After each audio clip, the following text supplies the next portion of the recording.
Тази вечер си говорихме за инвестиции, за възможности, за стратегии, за данъци. А сега ще завършим вечерта и с капитал. Как стават транзакциите, как се движи капитала, как става в традиционната икономика, как става в крипто и кое ви харесва повече. Чух някъде крипто, да. И на нас също. Но сега, за да стигнем до там, трябва първо да мина до някаква степен през това, което казаха колегите. Пътя на Дубай от перлите до настоящия момент и какво се очаква в бъдещето. За да инвестираме на една локация, ние трябва да я разбираме. Ние трябва да знаем какво се е случило там, през какво са минали, в какъв период се намират в момента и какво планират за бъдещето. За да знаем нашите пари къде точно отиват. В миналото разбрахме за перлите, за туризма и че в момента Дубай е капиталов рай. Той е капиталов хъб. Но какви са целите от тук нататък? От тук нататък те искат да станат не само капиталов, но крипто, блокчейн и от много скоро и AI хъб. Какво означава това? Това означава, че на Дубай вече не им стигат инвеститорите от традиционните финанси. Не им стигат тази аудитория. Те искат да вземат и абсолютно всички останали аудитории. Те започнаха първоначално с биткоин, крипто, блокчейн и организиране на най-големите събития за крипто и блокчейн на света.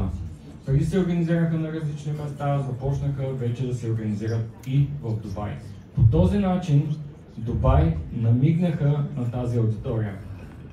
Сега, като собственик на криптоборса, много ми се иска да ви кажа, че покупките на имот с крипто в Дубай са лесни като детска игра, че Дубай обичат криптото на този етап и всичко става с едно тапване на телефона, но за съжаление тази любов още е в начален стадий.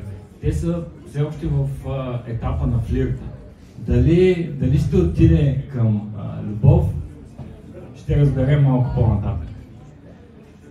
Освен това, за да задълбочат намигването към новата аудитория, към не само дигиталните номади, но и криптомилионери и хора, които се развиват в дигиталната икономика, те направиха и тяхна регулаторна организация, наречена VARA, която разпределя лицензите, обяви ясна рамка, кое как ще се случва в Дубай, кое как е законно и може да се осъществяват сделки и абсолютно всичко.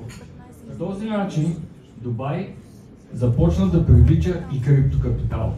И в последните години немалка част от сделките, да кажем в момента са до няколко процента, но с всяка изминала година те се увеличават. Тези сделки са на база крипто. И сега, някои от вас се питат защо обаче си говорим за крипто на събития за имоти. Да, може да е в Дубай, да всичко, но защо точно за крипто? Това е точно за по-големите традиционалисти, защото крипто не е вече мамбо, джамбо, пирамида и нещо, което младежите използват, за да не ходят на работа. Крипто е дигиталния капитал и според мен лично най-съвършената форма на дигитален капитал, който ние познаваме към настоящия момент. В крипто всеки може да намери това, което търси. Ако търсиш схеми, пирамиди, това ще намериш. Ако търсиш меме коини с имена на флора и фауна, това ще намериш. Ако търсиш дигитално злато, ще го намериш. Ако търсиш пари, в смисъла на фиатните валути, ще ги намериш. Каквото искаш, това има. Така че не е проблема в криптовалутите, не е проблема в Леля Ружа и нейните неща. Проблема е в това какво ние смятаме в момента и с какво мислене сме на база нещата, които се случват. Както виждате, регулациите в световен мащаб се приемат, се променят, стейблкоините са приети. Дубай официално казва, че до 2040 иска да стане изцяло дигитален хъб, абсолютно всичко да става онлайн. Меги по-рано ви каза за запорите в банките, така че моята работа наистина е доста лесна. Аз само трябва да ви кажа, да, крипто е на картата, то е много добра алтернатива и сега ще разберем и защо. Как протича една сделка в крипто и как протича в фиат? В фиат може да си представите, покрихме го вече, но ще се опитам да ви направя един лек пример. Имам пари в моята банка, решавам, че искам да си закупя имот в Дубай. Свързал съм се с строителя, оговорил съм всичко и идва момента, в който аз трябва да направя превода. Само че аз трябва да отида на място в клона, защото за тази сума не може онлайн, или трябва да съм се подготвил няколко дни преди това, да съм се вдигнал лимита на онлайн транзакциите, за да мога да мине през на централния клон на банката за одобрение, за да може в последствие, когато аз съм вече готов за да направя транзакцията, да ми вдигнат лимита и да може да се случи. Сега, отишъл съм или съм се вдигнал лимита, вече съм в клона. Казвам, искам да направя превод за еди си каква сума. Казват, окей, дайте ни документи или всъщност приемат превода, спират го от compliance и ви звънят. За този превод, тъй като е за еди си каква сума, вие трябва да направите еди си какво, трябва да ни дадете документи, договори, фактури, за какво, как, що. Дали става доста сложно? Да кажем, че сте успели да се оправите с всичко това. И идва чакането.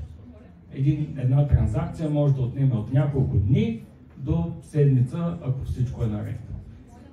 И тъй като голяма част от банките нямат директни преводи към дирхам, вие ще изпратите евро. Това евро, като пристигне в Дубайската банка, ще вземат няколко процента такса за обмяна към дирхам. И чак след това вече сделката може да бъде вписана в DLD. Как стават нещата в крипто? Както казах, много ми се искаше да мога да ви кажа, че сядате си в кулата на 67-я етаж в офиса на MR или в някоя друга локация, запалвате си поричката, отпивате си от кафенцето, тапвате с телефона и всичко е готово. На този етап все още не е точно така, но много скоро и това ще стане. В момента как протича една такава примерна криптотранзакция? Свързвате се отново с строителя, казвате искам да платя в крипто. Те ви насочват към лицензирана борса, която задължително има лиценз от Вара или ви дават техен личен портфейл. Повечето за момента използват лицензираните борси. Там влизате в борсата, минавате едно бързо KYC, вкарвате криптото, доказвате произхода му, обменят го към дирхами, стига до строителя и всичко е точно. Отново сделката се вписва в DLD. Сега, видяхме, че и в двата случая накрая стигаме до вписване на сделката в дирхами.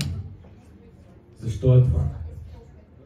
Защото има такъв закон, че всички сделки за недвижими имоти трябва да бъдат вписани в дирхам и цената да бъде платена в дирхами. Хората мислят за бъдещето си и защитават валутата си. Това е единственото обяснение на този казус. Така че и в бъдеще крипто може да ви спести много, но пак ако не се промени поне леко законодателството, пак ще има тази стъпка, в която строителят ще трябва да обмени валутата към, независимо дали ще изпратите някой стейблкоин или биткоин или нещо друго, ще трябва да ги обмени към дирхами, за да може да мине легално сделката. Но тук има едно но. Както казахме, Дубай иска да се превърне в крипто, в блокчейн хъб.